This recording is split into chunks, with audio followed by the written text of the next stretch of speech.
Nung bata pa ako, gustong-gusto ko nang tumanda. Para bang kapag malaki ka na, nagagawa mo na ang lahat. Yung malaya ka, yung wala nang nagbabawal sa'yo.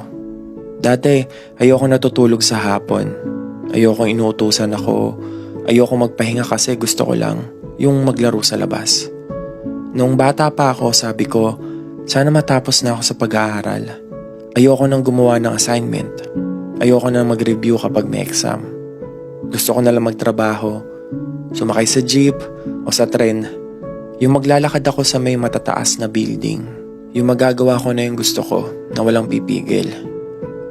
Pero ngayong matanda na ako, parang gusto ko na lang palang maging bata. Yung walang problema, walang iniisip, yung walang obligasyon. Yung papasok lang sa eskwelahan, tapos matutulog sa hapon para makapagpahinga. Yung kahit utusan akong bumili sa tindahan, hindi na ako magrereklamo pa.